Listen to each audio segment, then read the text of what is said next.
The Fly Fifer podcast. Let's talk. Your chat, your way. This episode is sponsored by J. Couriers.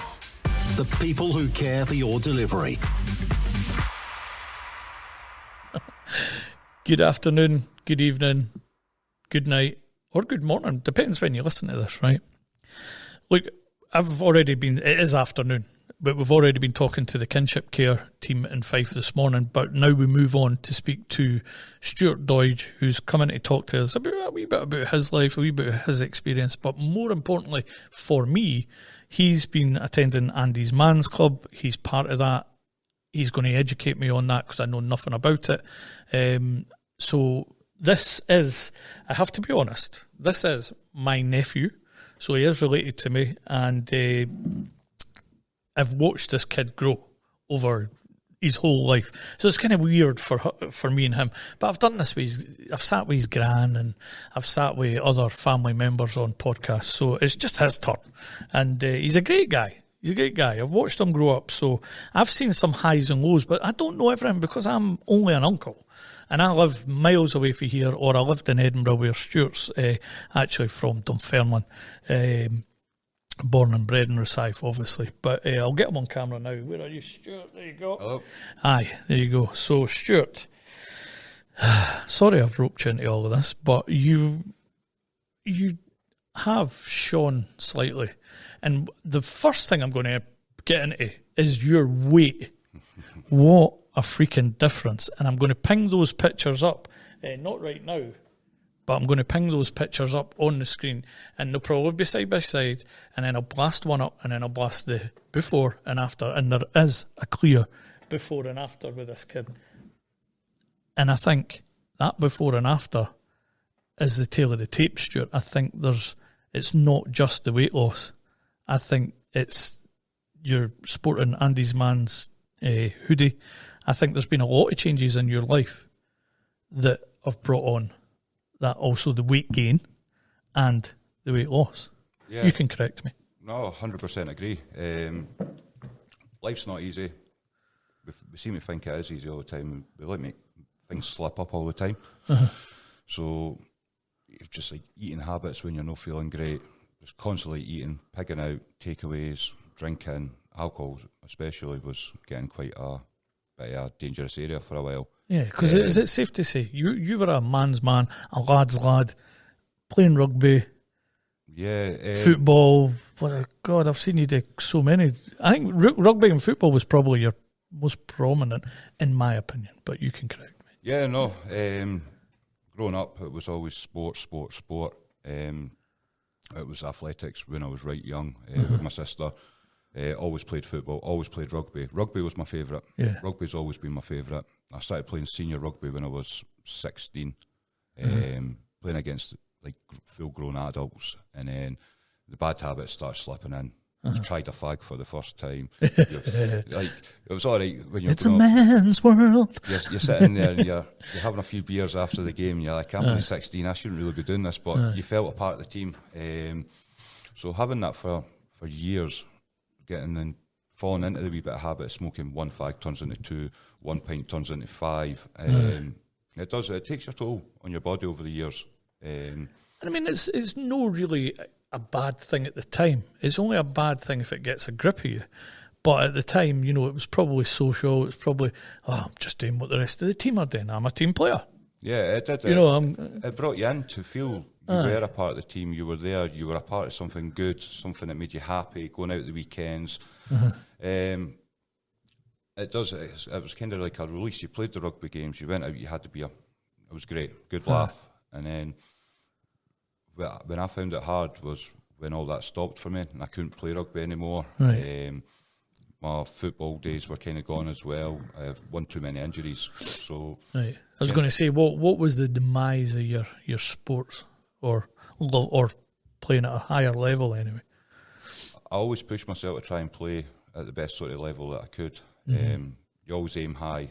It was good to know that there was more than just one team wanting me to play for them. Right. So I was getting like, come and play with us. We can maybe give you this or we can give you that. We'll pay your petrol and stuff like that. But One injury takes it away from you, and unfortunately that's what it did for me. Right. And this is early in the sort of... So I was playing rugby league at a not bad standard, and we were doing Scotland trials and things like that, and I was only about 19, and I blew my kneecap, right, and that was it. Got told you would never walk again, you would never be able to run, you wouldn't be able to do anything like that, so it kind of puts a big dampener on things, that you're aiming for something big, and it's gone.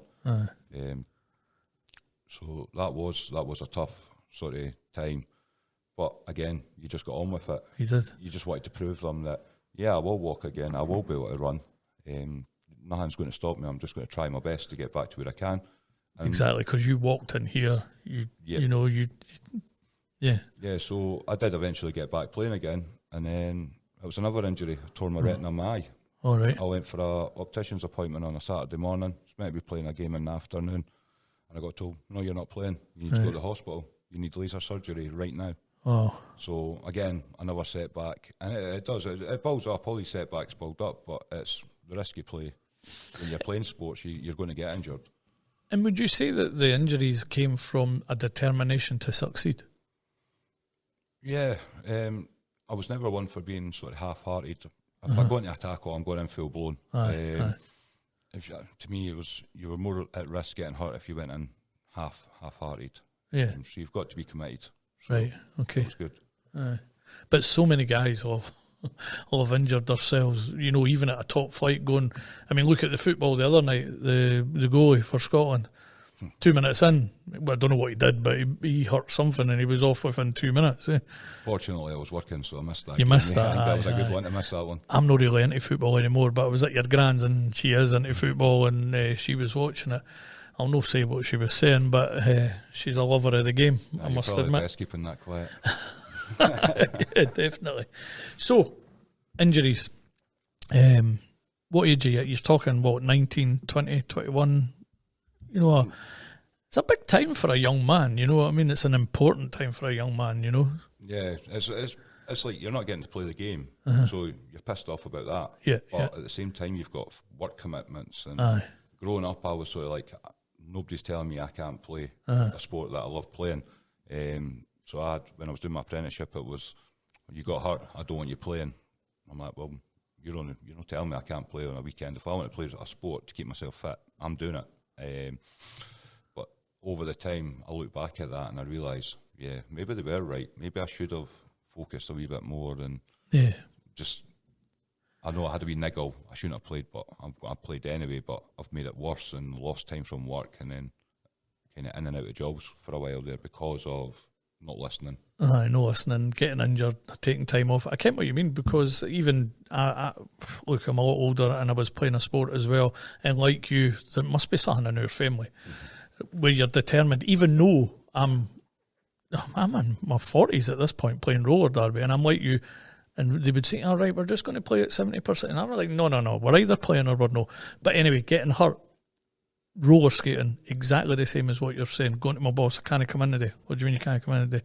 Being honest, I hurt myself, I've twisted my ankle at the weekend, or I fell and blew my knee out, or whatever. How did you do that? And you tell them because you think, I've hurt myself playing a sport to keep myself fit. And you're right. It's like, right, well, you're on a verbal warning. And then the next time it happens, you're on a written warning now. And if this happens again, we're going to sack you. So, I totally, fully understand that part of it. And probably loads of people out there will understand that. I think as well, there's a lot of jobs now, a lot of companies that if you injure yourself out with a sport, like whilst doing sport, you won't get paid for your sick pay and things like that. Whereas if you said, I fell down the stairs, they'll quite happily pay you, they won't question you. But if you say you're doing it from a sport, like, it's a sporting injury, you can't get paid, it's self-inflicted kind of thing. I think I phoned work one time and the guy was like, James, you can't say that, go and just say you hurt yourself doing something else. And that was somebody looking out for me at work, says, no, James, I'm not telling them that that's what happened. Go and just say something. The wee white lies come in, and then then somebody says, oh, no, I seen you doing this. The lies catch up with you. It was like, I mind a boy years ago, like what we're saying, he was off in the sixth, Stuart, and he was a referee, and he was off with a back injury.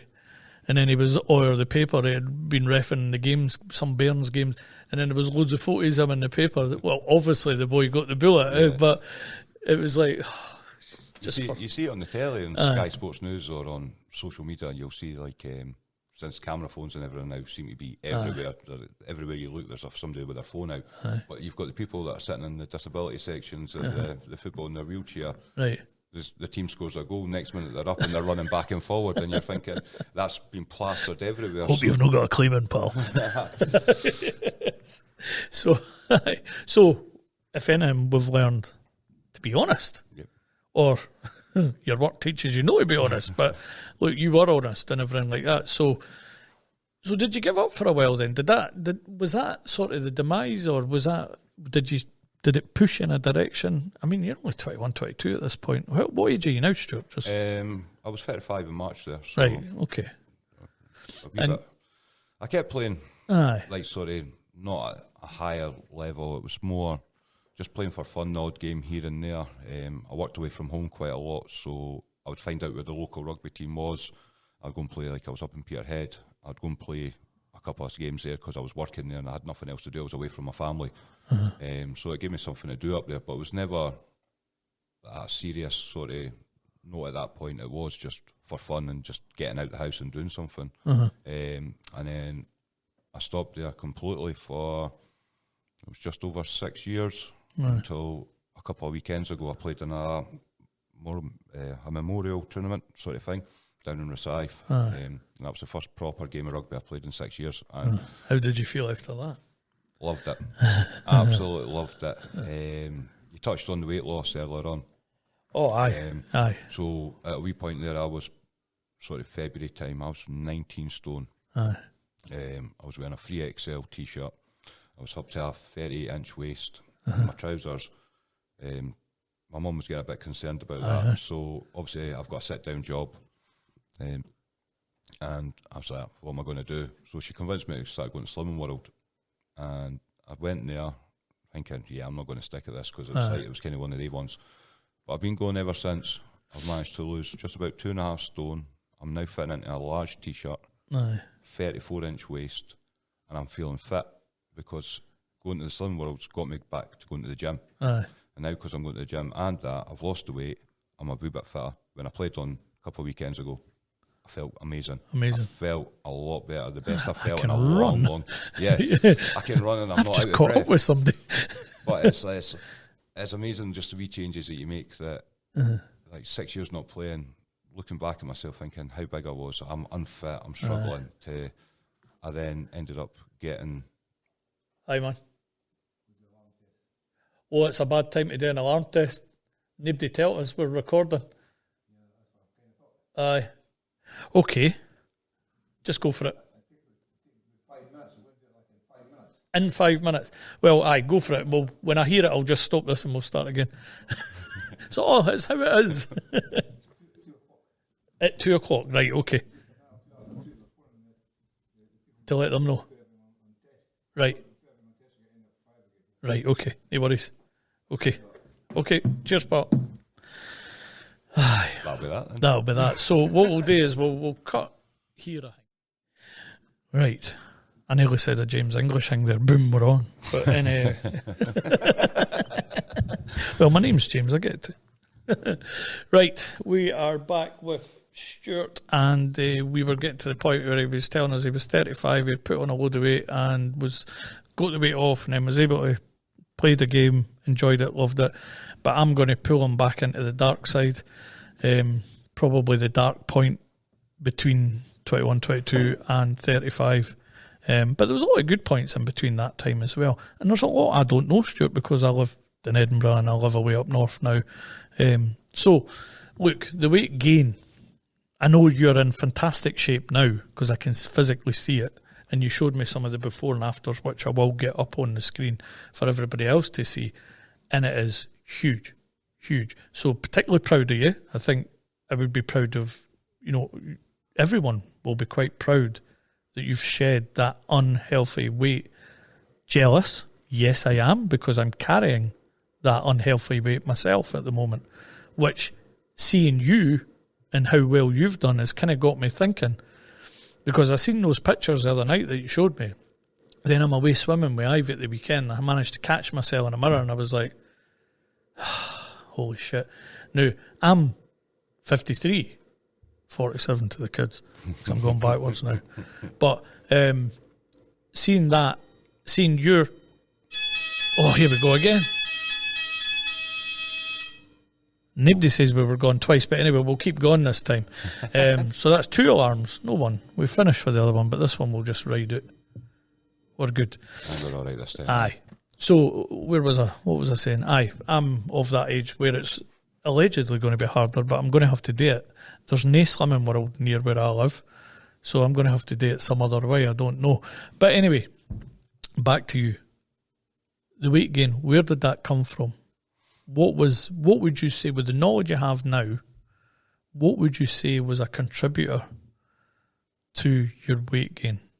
When the sport stopped, the drinking clearly never stopped? No. If anything, the drinking got worse over the years. It's kind of went into a bit of self-sabotage.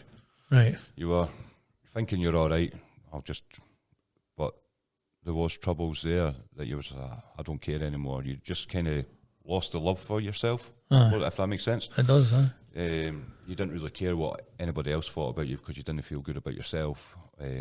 So getting bevied, going to the football, bevying after that. Just knowing that you shouldn't be doing it, but you were doing it just for the sake of doing it more than anything. Like I went for a while there, I was eating takeaways, calzones, kebabs, pizzas every night. Every night. And then you spoke about your job as well. You were in a sit-down job. Yep. You were a steering wheel jockey. Let's not talk about where or who or whatever, but you were a steering wheel jockey. Yep, and still am. Yeah. Have you moved on for that? Are you working inside? Are you still driving? Still driving, yeah. So still driving, but I've got made into a release supervisor at work. Right, so okay. When one of the supervisors are off, I then step up. If I get asked to and it's my shift, I'll get step up and pretty much take control of the depot on the bus side of things, or if people coming in and out for their shift. But predominantly I'm mostly just drive, or I'll sit about the depot spare, and then if anybody doesn't come at their work or anything like that, then just jump out on their jump out on their shifts and cover it. Yeah. So nothing's really changed much there over the years. It's just go in, do my job, drive the bus, and away I go, kind of thing. So back, you were drinking, eating, self-sabotage, young man. Yeah. Kids. You've got a partner and 2 wonderful kids that adore you. Yep. From what I can see, from whenever I see them around you, you didn't get a minute's peace for them at times. They like to cling on. Aye, but the other thing as well, you see on social media that you are active with them. You know what I mean? But anyway, back to you. And I am going to keep pressing on this point, because I want to know, for the point of this and getting to Andy's Man's Club. Yeah. Were you masking something else? Were you just masking a self-sabotage for yourself? Were you like, screw this, I'm all right, Jack, I'm going to get bevied, I'm going to have a pizza, I'm going to have a calzone, I'm going to have a curry? Were you feeling down, low? For years beforehand, I did feel low and down. Like, I know that many people, I know so many people, but I've never really had that person that I could say, me and your best friends. I've never had that sort of connection with anybody. Like, as I say, I've got loads of friends and people that I know, but over time I realised these people aren't really friends. Yeah. They were just people I know. Yeah, so I couldn't get close to anybody, sort of. As I say, I could go to the pub with somebody. I'd quite happily before go out on a night out and just see who I bumped into, because I knew that many people, but I didn't have that close connection with anybody that... Aye, because you worked the doors for a period of time as well. It was behind the bar. Behind the bar, stuff like that, yeah. I was only being kind of short-handed off the cuff, going stand at the door. Stand at the door, will we get somebody in? Just keep an eye kind of thing, but it was more behind the bar, so you did get to know people. But again, that was another problem. I was out drinking after your shift, things like that. I'm not saying I was ever an alcoholic or anything like that. But you liked a peeve. I liked it. I love it. Even now, still, I've well under control with everything. And if I want to have a drink, I'll have one. But when I was feeling down and dark, I would drink to forget. So you're using it as a numb, like so many people. You use it as a numbing sort of tool, but then again, in the next morning, you're forgetting, shit, what did I do last night? What have I said? What have I done? And then it sets the anxiety and the sort of, fuck, you're an idiot kind of thing. You've done it again, and shitting yourself to look at your phone. Yeah, you don't want to pick your phone up, and then you get that text message from somebody. You all right? Aye, I'm fine. Aye, you all right? Yeah, I'm fine. And you just keep answering me, yeah, I'm okay. But you're like, did I phone them last night? If I said something that... So you were quite clearly drinking to excess and blacking out? A lot of the times. If I wasn't working, then yeah. If I was working, obviously I wouldn't drink with, obviously, the job I have. So it was more... It's a huge family problem. Yeah. As well as UK-wide problem. Alcohol issue, you know. It's a hard one. Because as I say, I wouldn't say I was ever an alcoholic, but I do like to have a drink and enjoy it. But now I can see I'm a different type of drunk. I'm more happier, I'm cheerier. Before I would quite happily get drunk and go and look for a fight. Right, okay. And that'd be my way of dealing with things was, I've got a lot of anger here. A smack in the face, it'll hurt for a wee while, but I'll get over it. Get on with it. I was into rugby, man. I was getting kicks all the time. But I think that's a part of where I was missing the contact side of sports and things like that I was looking for something that was... You're not battling on the playing field, so you're battling out on a night out. Aye, which is, when I look back, is stupid. It is really, really stupid. But if I can add in it, it's easy to see how you would get into battling quite easily because, Stuart, if I'm honest, look, remembering your childhood, I think you battled quite a lot, not because you wanted to. I think you had to stick up for yourself quite a lot, for whatever reason, for kids bullying and stuff like that. I seem to remember you always getting into fights, but always sticking up for or having to stick up for yourself. Yeah. I got bullied quite a lot when I was younger. Yeah. I've one year that sticks out more than another. And the kids, when I was growing up, just constantly picked on it constantly. And it got to the point where I was going to get pinned back at one point.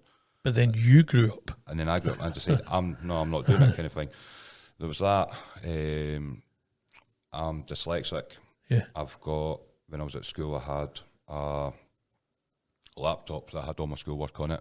People would just constantly delete it when you go into the toilet, things like that. So I got tools to help me. Yep. But then kids being kids, they just delete it all off. So it was kind of, didn't know where I fitted in.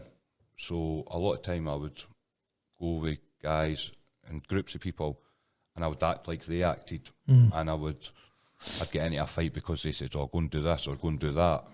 And I would go and do it because I wanted to fit in with them. So again, it's been a bit naive then, just letting people lead me astray, which obviously never helped. But then it was more just to try and fit in with everybody that I would. Yeah. So, I mean, battling, knocks to the head, alcoholism, drugs, were you ever, not your thing, not your bag? Not my thing. I wouldn't even take painkillers. Only recently starting to take painkillers. Like that's age, mate. I go for more the deep heat smell and the old man rubs, I call them, because it's always older guys. We were in the change rooms and it was always older guys that put all the deep heat on and the tiger now balm. You know why. Yeah, stuff's brilliant. So it's good that you managed to steer away from like drugs and drugs. Everyone's a drug, but at least you managed to stay clear of that. So, but alcoholism, as you've said, was your beef. And then, I mean, all of this had to take you somewhere. There's been a crash, there's been something, To be honest, put my finger on it, I couldn't tell you exactly. Couldn't tell you. So it was accumulation of self-sabotage, battling, everything, hard knocks, life, school of hard knocks, maybe. Aye. Over the years, I think everything does build up. There's only so many times you can say, I'm okay. And I'm okay, and somebody will ask you a bit more. No, it's cool, I'm okay. And it's easy to go to answer, yeah, I'm fine. But deep down, I knew I wasn't fine. I didn't know what kind of person was going to wake up in the morning some mornings. And I hated myself for that. Because I love my kids, I love my partner. And it was bad when I woke up and I couldn't be bothered with some kind of... mood swings. I just wanted to go away and do my own thing. So I would. I would just get up, right, I'm going out. Where are you going? I'm just going out. And away I'd go. But knowing that, like, I was working away from home quite a lot, I kind of had that sort of, I was on my own. I kind of felt quite closed. Right. I kind of enjoyed that a wee bit. So when I came back, it was like everything was go. A lot of noise, a lot of, yeah. God, my head, so man. I'd take myself away, kind of, if that makes sense. I was doing that a bit. But even to today, I couldn't tell you what actually set it off. Right. I just know that I wasn't liking the person I was turning into. Right. And I didn't know what kind of person I was going to be in the morning or what version of Stuart you're going to get to go happy, let's go and do everything, to the I can't be bothered getting out of my bed kind of stage. It's like, because we all wear all these different hats, Stuart. So there's dad, there's employee, there's partner or husband, or are you married? No, you're not married yet, right? Okay. I've only been engaged for 12 years. That'll change at some point, right? But there's a hat for every single scenario, and then there's the on my own hat where it's just you, your shadow, and your inside self. Like when you shut your eyes, who'd you talk to? Mm-hmm. Who's that's talking back? You know what I mean? So that was another thing as well. Is like some mornings I could wake up and I could maybe hear like somebody just say something there, like you hear a noise and you hear a thought that's running through your head, and it seems like it's real. Like Clay would go to me quite a lot of times. Actually, I was talking to you. Was that? Were you? I wasn't paying attention because I was hearing something completely different. Sorry, Brian was having a word with me there about when we're going out next and getting pushed. Or we're sitting there and then I would just come out and say something. She's like, "What's that?" I was like, "What are you on about?" Oh, you've just said such and such. I'm like, "No." She goes, "Oh, you did." You did. Yeah. Did I? Is it something I've been thinking and self-consciously just said out loud? Well, you say subconsciously. We're all schizophrenic, sure. I think we have to be. I really do think we have to be, because I think there's like, when you shut your eyes, and people will be bored with me saying this, but when you shut your eyes, who's that like? Who you talking to? Because the sausage suit's not making any noise. So who are you having a conversation with inside your head? So when people, Alan and I that have done the podcast for so long, would call it the man and the monkey. So there's this sausage suit, let's say, because we're men, this is the man, and then inside's like the monkey brain or the monkey hive or whatever. Some folk would say there's 2 or 3 in there. Me, I think there's 2. One of them's Brian, one of them's James. Yep. The noise you're hearing now is James, but inside I have a conversation with Brian all the time. My partner Claire, similar, we both have partners called Claire. She'll be like, she knows now, like overtaking vehicles. I used to be a truck driver. Guilty. I'm an A to B driver. I'm an A to B driver. I didn't go C, D, then A. I'm like A, B. That's it. So I overtake a lot, and I've got to say all the time, no, we're not overtaking. So I'll be talking to myself. I'll be sitting mumbling away. So don't you think you're going off your nut with that sort of thing? Anyway, sorry, I digress. No, but just while we go there, guys. Go back to what I said about the working away from home. It wasn't, and I enjoyed the peace and quiet kind of thing. It wasn't like I didn't want to be with my family. It was more, I could just sleep. I could just do nothing. I could just go out, get pissed, put the phone off, crash out. Not even that. I wouldn't really go out drinking as much. It was, I could sleep. I could really do nothing, and I hadn't to worry about the kids. Or I know it sounds bad, but it wasn't meant to sound bad that way. It was more. It was like I'm in my own. And within myself. Mental health comes in all sorts of shapes and sizes and forms, mate. And your family, if they watch this or when they watch this, will only love you for honesty. Yeah. Do you know what I mean? You were escaping them. That's real. That's not because they're being any particular way or being horrible, because your brain had to get out of the room just to calm down, slow down, stop, gather your thoughts. Right, okay, I'm back in the room. Right, kids, let's go do this. Yeah. You just need that moment for you, which I think everybody needs every now and again. Do you know what is a good thing that I would say that all men need for some reason? Think about all these old men we've known over the years. Think of all these old men that you see with a man shed. Yep. Why do you think they have that man shed? It's their space, their safe haven. Escape. Now, women will come to us and say, where's my shed? But this is bringing us on to Andy's here. Women will say, where's my shit? But they'll talk with their pals. They'll talk with 10 women about problems they're having. Men, we like to go hide. We like to go get quiet time. We like to no talk. Yeah. which leads us nicely on to... Yeah. You had some sort of breakdown, Stuart, at some point. We don't need to fester on that, but you got to a crunch point in your life that led you to Andy's Man's Club. Yep. And that is what we want to get on to talk about. It's good. I'm happy. I don't think you need to, unless you want to let go anything else about your personal life. But there was a crash, right? Okay, the booze took you to a point. The potential depression, potential anxiety, life in general, all of these things, pressure cooker. Yeah, it was the best way of doing it. Pressure cooker. It was all getting crammed in a box, crammed in a box, crammed in a box. I'm going to blow. And let's, for want of better words, yes, you did. You had a meltdown. The lid come flying off. Yeah, that happened about three and a half years ago.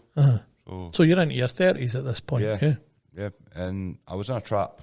It was work, constantly work.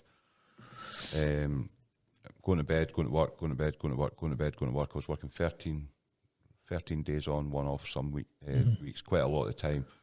Man shit. Nothing there except from going home, I get into arguments, but it was all about working too much. You're not spending enough time with your family, you're not spending enough time with your kids, but you're working, but then I'm working to get the money. Yeah. And I think a lot of problems as well is social media and things like that makes you look like you need to buy this, you need to buy that. So it puts because you're a stand-up guy. It puts the pressure on dads and mums as well. It's not just dads, but it's across the board. You could be a single mum and go through the same scenarios what somebody in a partnership's going through, but you're trying to keep up with everybody and say, right, they've got that, I want that, my kids are going to get that, stuff like that. I want them to have everything I never had. Yeah. I'm going to graft to get everything that, I'm the man. Because you're a proud guy, you can tell. Every guy's like that. You want to be the provider for your family, you want to give them the best, and then you feel like shit when you can't. Yeah. Like, even something simple like, Dad, can I go and get a sweet from the shop? I've got no money. I can't give you that. But if you wait a couple of days when I get paid, I'll buy you 5 sweets. Yeah. So you're making promises, things like that. So you're constantly working to get there. But yeah, so had the crash. I actually walked out of my family, and it's one of the biggest things that I'm ashamed of, because I never ever see myself doing that growing up. Never ever thought I would do that. I wasn't away long, a couple of days. I went and stayed at a family member's house, but I still stayed in contact with the kids every day. I went and seen the kids every day. I agreed that I needed help, and I'll tell you one thing about my family is we've got a very supportive family. Everyone's got each other's back, so it's great to have that support network from the family as well, but it just wasn't enough. Is there anything that you could pinpoint pushed you over the edge? No one thing? Not one thing, as I say. It's the pressure cooker. The pressure cooker, 100%. Everything just built up, as I said, and it needs to go somewhere, and it did. But so started going back home again after a few days. Everything was starting to get a bit more normal, and then somebody mentioned to me, "I want you to go to Andy's Man Club." Right. And I went, right, I'll give it a try. And I seen there was one at the Rugby Club at Dunfermline, and I went, that's the one I'm going to. Right. Because for me, the Rugby Club was where I've always felt safe, and I thought, this is ideal. It's in a sporting venue. It's at the Rugby Club. I know the Rugby Club, and it used to be a safe place. It could be a safe place again for me if I need it to. Yeah. So pretty handy that it was in there then. Yeah. Because what I really enjoyed that, the fact that it was there. Never knew what to expect when I walked in the door. I actually sat in the car park for about 40 minutes beforehand, trying to build myself up, and I thought, you know what, I'm going to go away. And I just got out of the car, locked the car, walked up to the door. Where there's one person that I'll always remember is one of a good friend. I could say he's a good friend to now, because before, when I said I didn't have any good friends, I've now gained good friends that I can call friends now, which is great. It's Big Callum, and I didn't know what I was walking into. He's got a beard bigger than yours. Right, okay. He's got a skin head, piercings, everything like that. I was like, what the fuck am I walking into here? It's just going into the unknown, eh? I'm guessing he's a lump, a laddie, if you're calling him Big Cam, because you're not the weest of boys yourself, you know what I mean? I didn't want to blush him by saying he was big, but is the first person I seen when I went to that club, and I think he'll be the last person I remember from that club. Right. Because he made that such an impact. Right, The okay. big, gentle giant. Yeah. Got to know him. And I got to know him over the last few years, and it's absolutely brilliant. But there's so many guys at that club now that I've got to know pretty well, and I could call them friends. Right. Not just people I know, acquaintances or anything like that. They are genuine friends. Yeah. Which they'll help, they'll do anything, they'll support you. You actually get a message from them, a text message, how you doing? So just by walking through that door once, 3 years on, I've got more people now looking and asking Checking in on you. that I feel comfortable talking to. Not that I did feel uncomfortable talking about people in the past. Do people, and that's why I just kept everything to myself, because I didn't know how to open up. I didn't know how to do it. So let's backpedal into that. Day one, walking through that door, met by this gentle giant. You didn't ken him at the time, but so what's the scenario for somebody that walks in, or when you walked in? What were you? You were in that safe zone, half the battle. So it's good. So on a Monday night, you get that at 7 till 9. You'll go to the club, whatever club you go to. I think there's over about 270 UK wide. Yeah. About that. Fastest growing support network in the UK for a period of time. It was, yeah. So you'd go in, and there's a facilitator at the door who meets you there, greets you, gives you a wee rundown of how the night's going to go and things like that. And obviously, it's just a peer-to-peer support group. Nobody's not judgmental or anything like that, which is great. Is there any, because I don't know nothing about Andy's Man's Club, so when you go to that meeting, is there anyone in there that's like a trained professional, or is it just a lump of guys? Just guys. Supporting guys. Guys that have either been members of the club and have worked their way to being a facilitator, or guys that are just facilitating to help out and start clubs up. Majority of them are guys that have been a member of the club already when they started, which is great. So you go in, you get introduced, you get taken to wherever the meeting's going. You get tea, coffee, biscuit. There's stuff provided there for you if you want it. And again, they'll go over like, this is how we're going. This is how the night kind of operates. We're going to ask you if we're going to do a quick intro at the start. We're going to go pass the ball. So we've got a ball. Better at that. That's one of the main points of the club. You've got a ball there. That when you've got this ball in your hand, it's your turn to talk and everybody to listen. Right, okay. So we pass the ball around. So we'll do an intro at the start of the night, and it'll be just a name and a reason why you would be going. Right.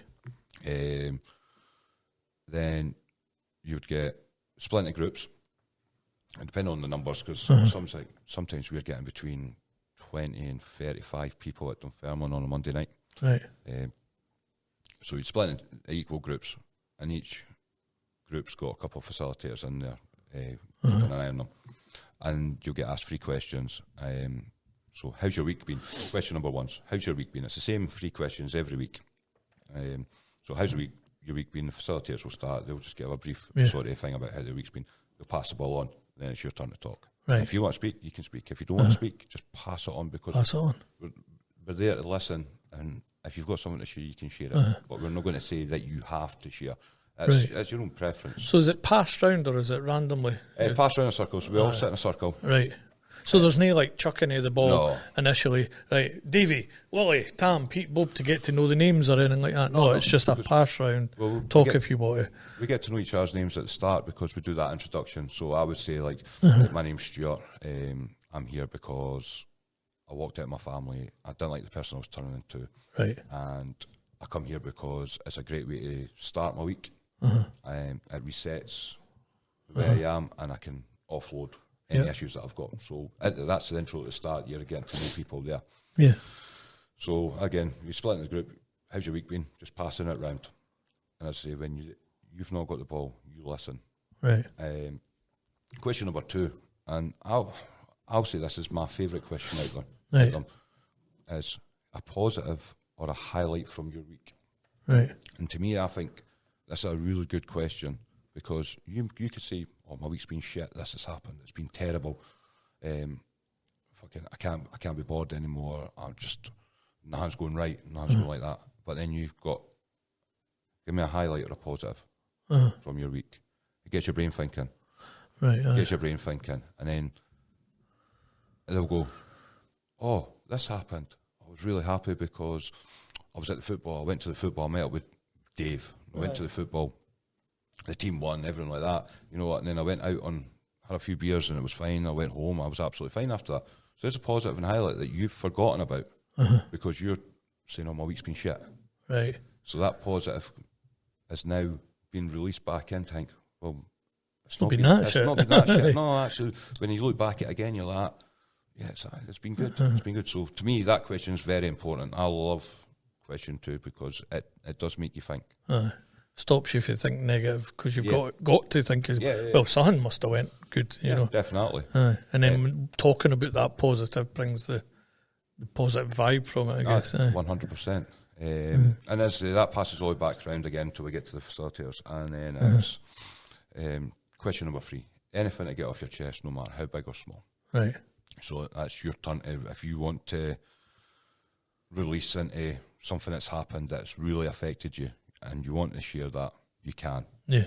If you don't want to share anything and you just want to pass the ball on, then you can. Right. There's no pressure to talk if you don't want to, which is great because we're all there just to listen to each other. And I know when you're listening to other people's stories, you can relate to them because the age range of the guys that go there is between 18 and above. Right, okay. So you walk into this room for the very first time, you could see young guys sort of round about maybe the same age as you, guys that have retired. You're thinking, you wouldn't see them in a pub together. You wouldn't see them sitting talking in a pub together. But yet, we're able to sit there on a Monday night, not judging each other. For a couple of hours. In a safe place.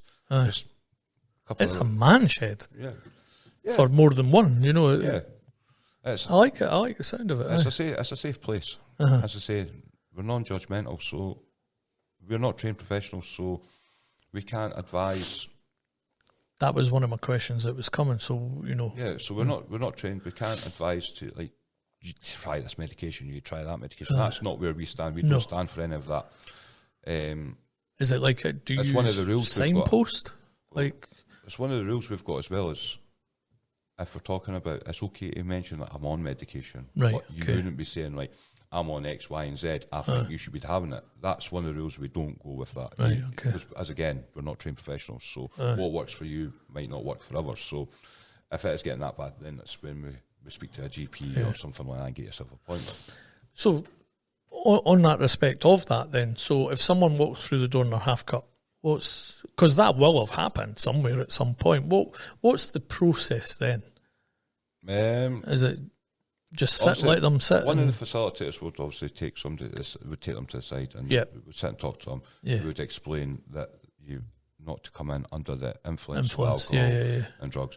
Give it a miss a night, but give it, go to the Scythe tomorrow, go to Lokelly the next day, or go to a different one, or just come back. Just come back. Right.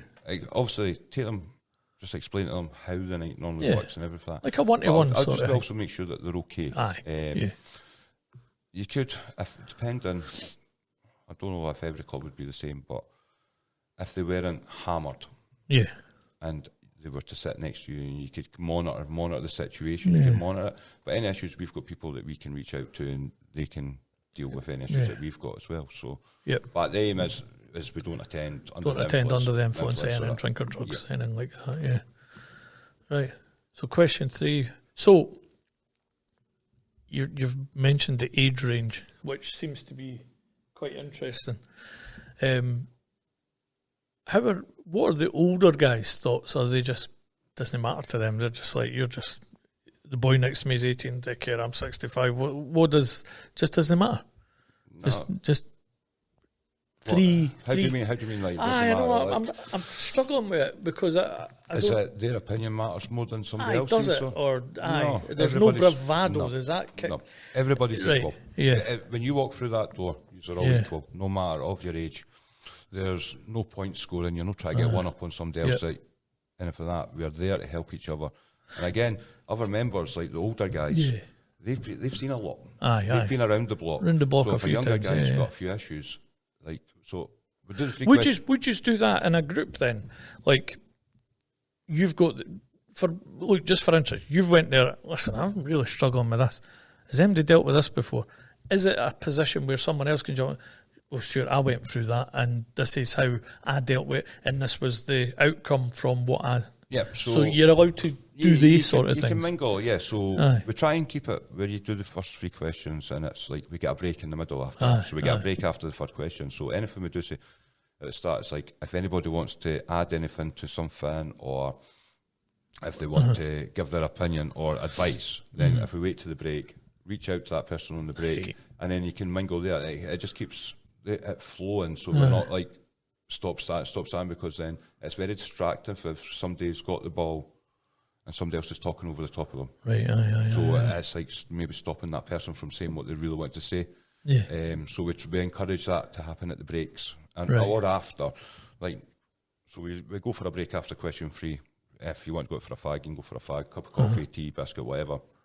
Have a chat for about 10, 15 minutes, and then we'd bring everyone back together. So you've had that time to talk and mingle. So if an older guy wants to speak to which has maybe been enough for somebody to get something off their chest. So they've heard some, like, going around the groups, and they've heard other people's stories. And whatever's said in the room stays in the room. Right, it's never shared outside the club. So everything is confidential as well. So what happens on the night stays on the night. Right. And I think you'd said that there's messages, you get messages from guys within the club. Is that like can you, if you want to, sign up to like a WhatsApp group, a bro club, a bro chat group, or whatever the heck it is? What we've got is... Does that happen? On social media, there's a lot of public pages for Andy's Man Club. For, like, you've got AMC Scotland, different areas, Aberdeen and things like that. But every single club has got their own closed Facebook group. Right, okay. So they've got their own Facebook page. So I got the one at the Rugby Club. Yeah. Only the guys from the Rugby Club are in this group. Right. There's no members of the public. There's nothing else. So it's just guys that attend the meetings on a regular basis are in this group. So it's an extension of the club. That's exactly where I was going with that, Stuart. So when you walk out that door at 9:10, 9:05, whenever it is, it doesn't end there. It doesn't end. No. You've still got that support network going with you. Because you might have offloaded something, nobody else has talked about it. Oh, it's time, lads, we need to go. No. And you're walking about like, oh... No, we've got that there. We've got the... You've opened the door. I need help with what's inside. Again.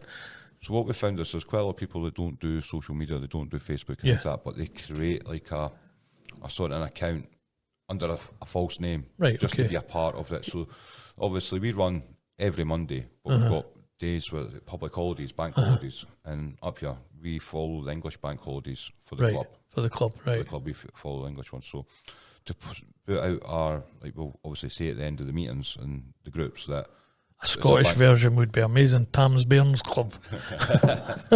Anyway, sorry. So we've got like it's a public holiday. We're going to do a walk and talk. We're going to maybe go to the ballroom, play pool or whatever. So we'll maybe mention that. But if somebody's missed the club that night, we then post it. We can post it on the Facebook closed group, and then everybody can see. Right, we're closed next week. This is what the plans. We'll give them a couple of options, A, B, or C. What it's going to do, and then. Sometimes the facilities will then be split into groups and say, right, I'm going to take that bit, I'll go to that one, I'll go to that one, and then we'll see, the guys will turn up. So we have got that page there that you can have a laugh and joke, you can boot up funny posters, funny memes or stuff like that, or even just like somebody been up. Right guys, it's Friday. It's Feel Good Friday. Give me a song that made you feel good back in the 90s, 70s, 60s, or anything. And people will then comment on YouTube links for so people are like interacting with each other. And then also it's there 24/7.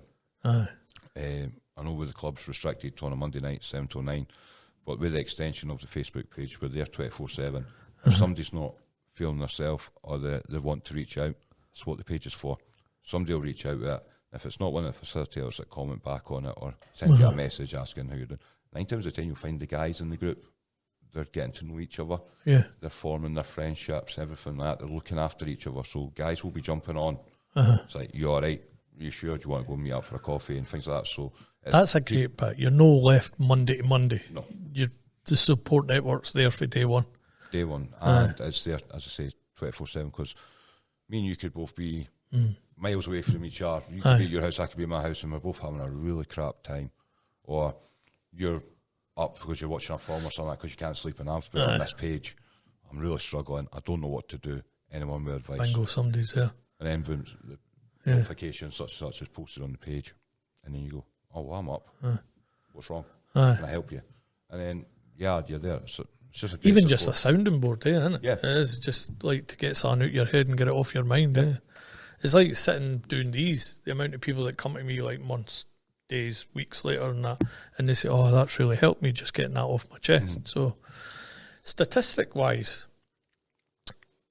we were looking at that at the start to sort of say some things about it, and you got a nice wee bit, and I found some of the statistics. It's awfully essay today. I hope the DSer's on this thing, but anyway, what did I do with it? Right, so in 2024, from 2023 to 2024, there were recorded 590 suicides as reported as suicides. There will be others in there that are not recorded as that, which has gone up by 34 from 2023, which is a staggering statistic.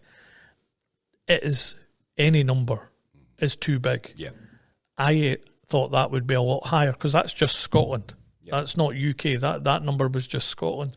And I thought that would be a lot higher. I'm not delighted that it's 590, but it's less than what I was thinking before I searched that on Google, by the way, on Google. But you got a nice wee bit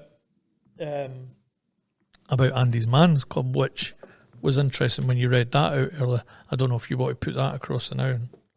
Yeah, so they discovered that the male suicide is the biggest killer of men under 54, with male mental health surrounded by well-ingrained cultural stigma in the UK. And clubs like Andy's Man Club, this is what we're out there to do, is to break this stigma, to let people know that it's okay to talk.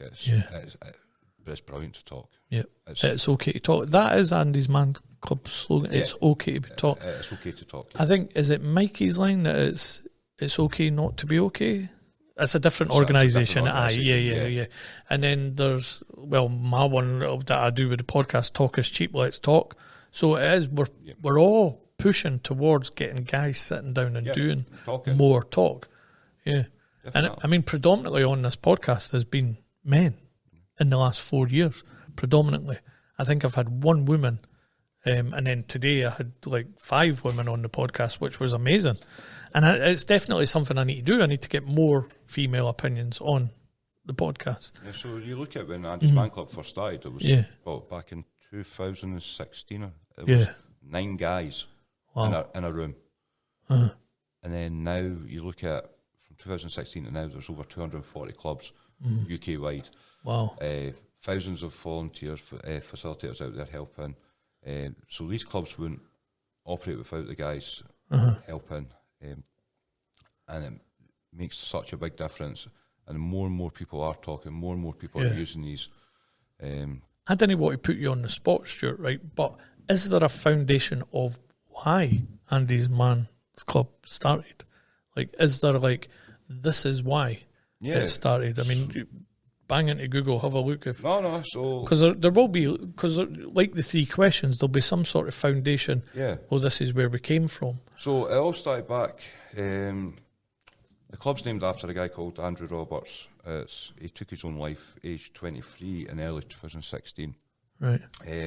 So Andy's family was suffering and struggling, didn't realise he was suffering and struggling to the extent of the way he was. And that's the problem. Everybody realises too late in a lot of these situations. That's probably where the slogan come from. So when they started looking deeper into the male suicide and the mental health, and they soon discovered that that's when the male suicide is the biggest killer of men under 54. 54, yeah. So that's where that came from there.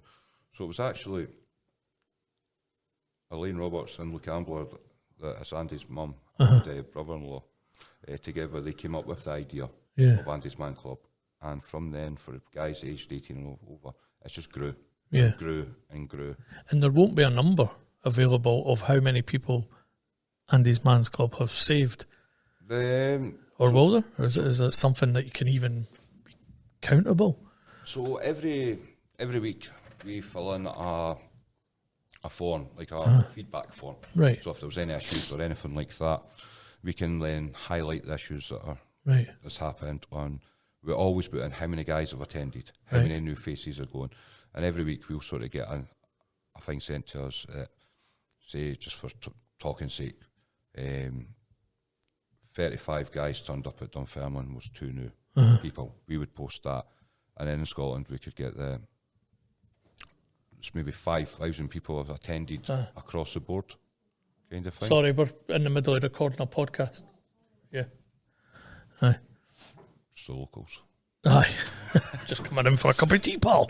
What are you up to? So we do input it. So off the top of my head, I couldn't tell you how many there is, but I'm sure there is a way that we could find out the numbers in greater detail of how many people in a year have attended. They do post them regularly, but at the top of my head, I can't think of where it stands. That's fine. Let's pull it back to you, though, and the help that it gave you. So you joined the camaraderie. It's at a rugby club, familiar place. Has it helped you stop self-destruct mode? Yes. In what way? What aspect of it has helped that then?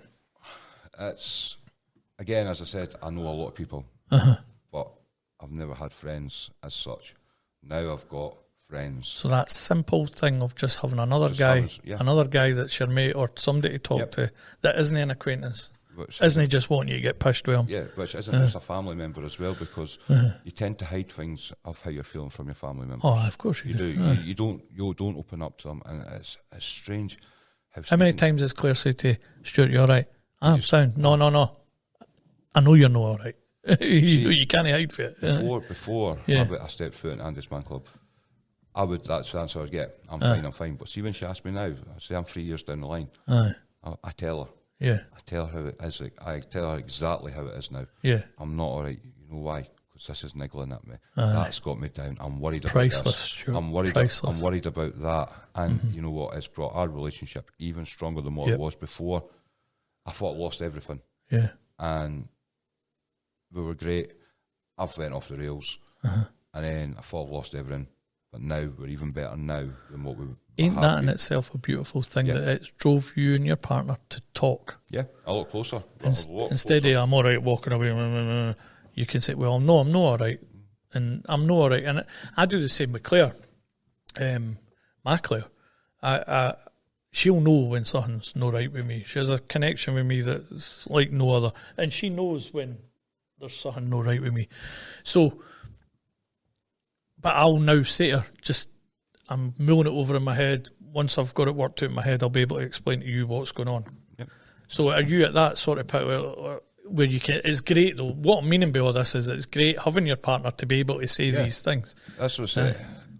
If you think you've got nobody, you always have somebody. Aye. And it's realising that even if it is your partner, your mum, your gran, your uncle, dad, whatever, you will always have that somebody there that you can talk to, and it's just opening up. Right. It's finding that wee bit. It's like when you rip that wee band-aid off and you just rip it that tiny wee bit. Yeah. And then you take it right. It hurts. It hurts to start with. And you've ripped the band-aid just a wee bit further, and then you've ripped it right off.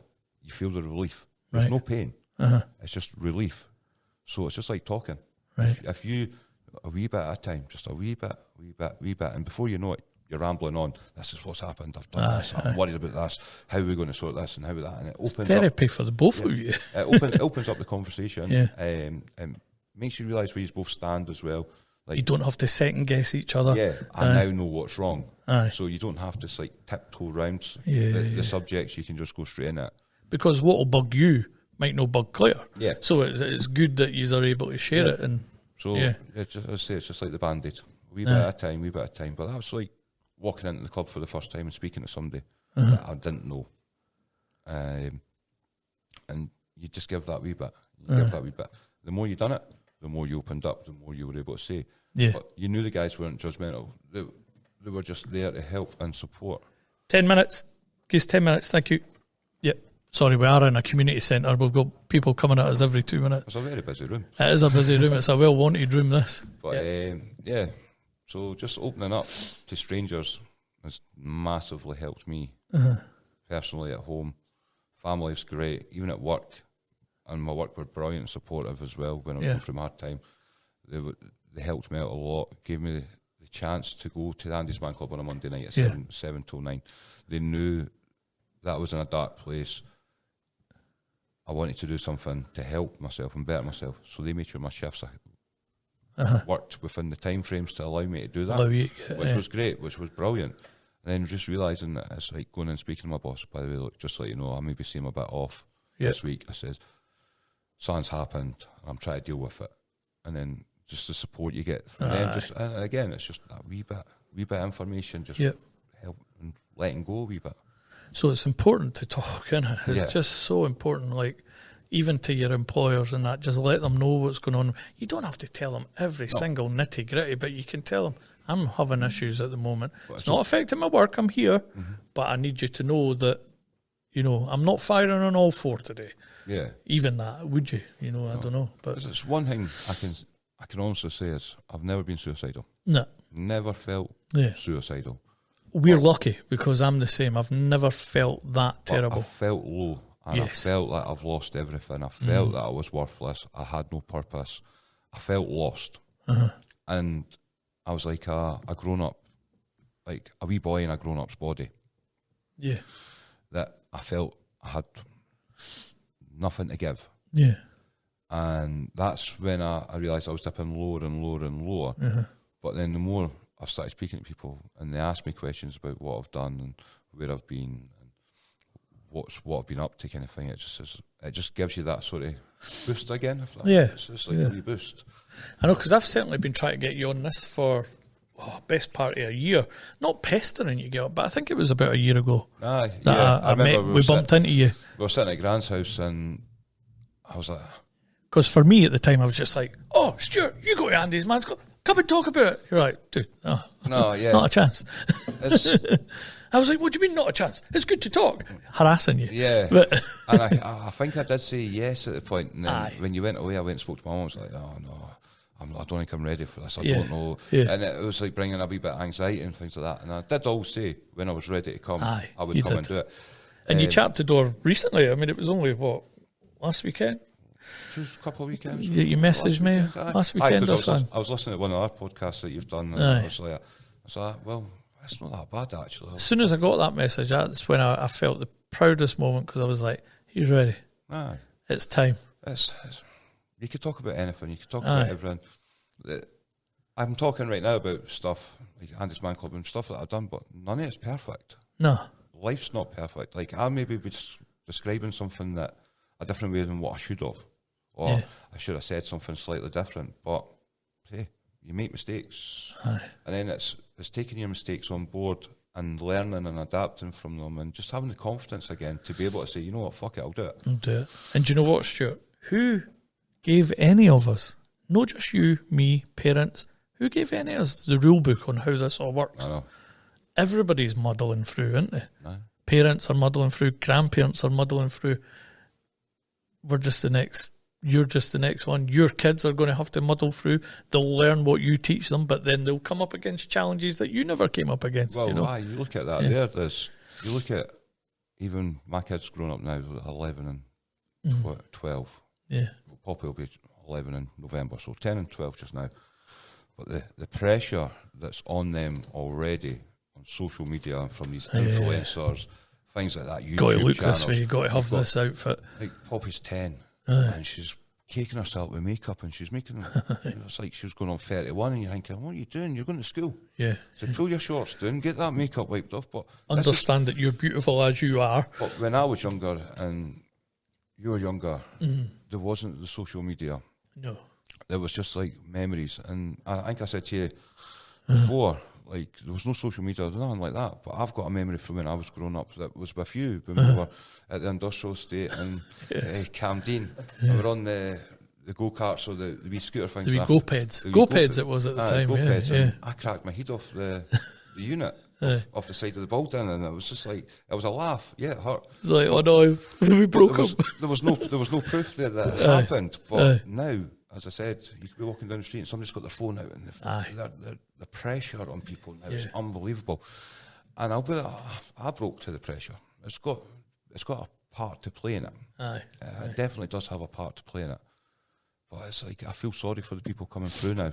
Yeah. The kids growing up, and it's trying to you said there that nobody's taught us how to do things or how to be a parent, or because everything does change, but it's how quick it's changing. How quick? Mobile phones. If you've not got a mobile phone, then you're poor, or you've not got this outfit. You've such and such is wearing an outfit, or they've got this brand of makeup, and you've not got that. But it doesn't mean nothing. It's all material. Mind when I was wee getting called a tramp because I had holes in my jeans.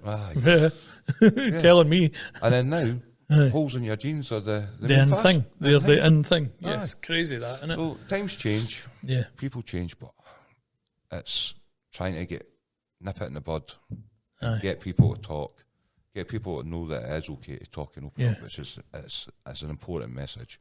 No matter what social media, like influencers say, it's be your own person as well.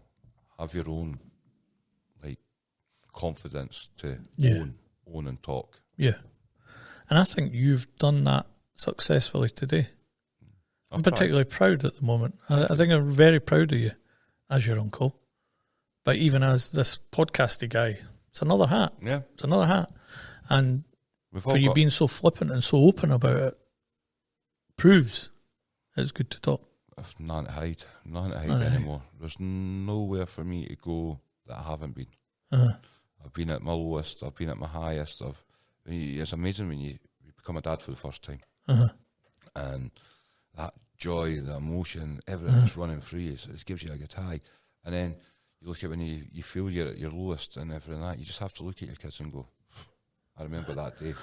And I have to say to you, Stuart, it really does show when I look at your social media or I see posts come up that you're always doing stuff with the kids, always doing something somewhere with the kids. Oh, the kids. Or it looks that way on social media.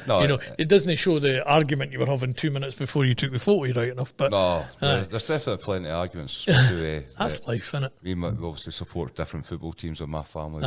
One's Hearts, one's Hibs, and the oldest daughter's Hearts, which is great. The youngest one's Hibs. Somebody made me play blooming 500 miles the other night. How hard's that? You know what I mean? And I mean, I don't even follow football anymore, but it just felt silly arguments like that. Silly things. It's like, I'll go to football with one. I'll go to football with the oldest Lily. I'll go all the Hearts games, as many Hearts games as I can. She's Hearts staffed. Poppy's Hibs staffed.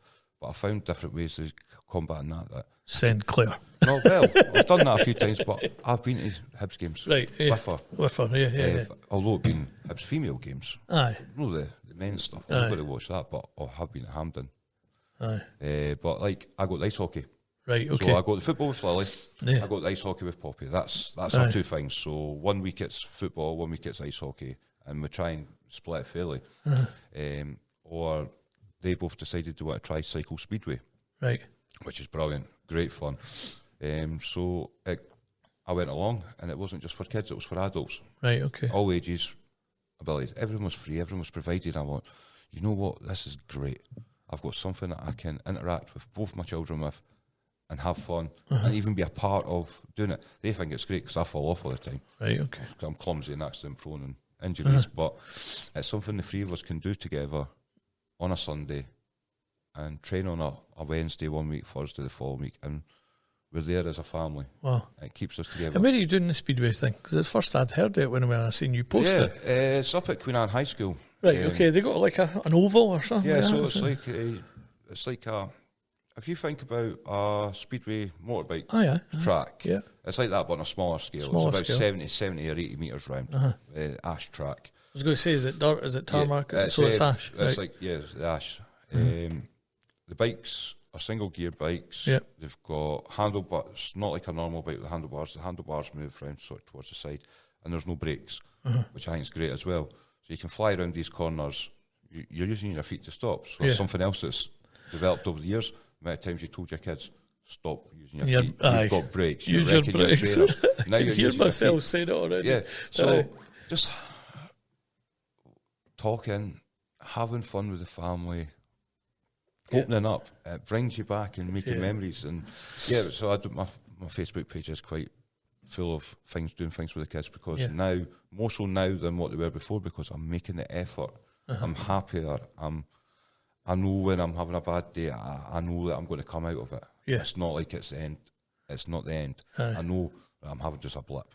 I know, and Stuart, I can tell there's a difference because we don't see each other all the time or regularly or anything like that. There's a huge difference to the guy that I was trying to coax through the door a year ago to the guy sat opposite me now. And it's an amazing transformation. So I think Andy's Man's Club, that exploding pressure cooker, joining Andy's Man's Club, and you being able to talk has really helped you and your physical, your mentality, your physical health, everything has really changed. So, I mean, well done. Well done, son. And I think it's a good point because, look, we're into about an hour already. And we're getting to that sweet spot now where I think it's time for you to tell somebody out there and talk to that camera with the red dot, no me, how, or tell them what you want to tell them if they're struggling. It could be somebody watching this toiling, maybe even went through what you have. Could be something different, could be the same. What would you say to that person watching this? That there's always some support out there. There's always someone or something. It could even be a dog. It could be a pet that you can talk to start with. But most importantly, it is okay to talk. It's okay to cry. It's okay to open up to the people that you wouldn't normally open up to. There's nothing to be ashamed of. It's just talk. Let somebody know that you're struggling. You will always have somebody there that will support. Yeah. And it's not embarrassing. And it's all about breaking the stigma down that you can be a man's man. You can be big, butch, muscly man. But you still got feelings. We've all got feelings. And it's okay to let those feelings show sometimes. And just talk. Talk. Yes, and you'll hear me saying it all the time, talk is cheap, it's on the card, it's everything, talk is cheap, we've got to talk, and that's why I think we'll wrap there, because I think you've said everything that needs to be said. You've certainly educated me slightly on Andy's Man's Club, and I'm happy for that, because now I've got an insight. Now I'd be happy to send somebody there, say, look, you know, if you didn't want to talk to me, there's this, here's the organisation, they do a bit of this, they do a bit of that. Anyone can find it on social media. You just need to type it in and it comes up. It's first to come up, I think. Yeah, if you type in Andy's Man Club onto Google, it'll come up with the website. Yeah. And it's got so it'll give you the intro of how it started, and things like that on it. But it's got a bit of research for your club. Yeah. Just put in your postcode. You put in your postcode and it will show you where the club is, with the address. It'll give you the address, a picture of the location as well, and you'll be surprised with how many's in your area, because obviously in Dunfermline we have 2 in Dunfermline. We also have Rosyth, Dalgety Bay, Kelty, all within a close, and Cowbeef as well, Ballingery, all within a close network that you should be able to get to one of these clubs in all the areas. That's great. Right, I'm going to play us out with this. Wee bit of ska, wee ska number. Dude, thank you so much. No worries, thanks for having me. It's good. I don't know what to say. I'm quite blown away. It's been quite a day of chat. It really has. And this says it all. So I think the two of us should say to that camera, it's good to talk. It's good to talk. It definitely is. Adios, amigos.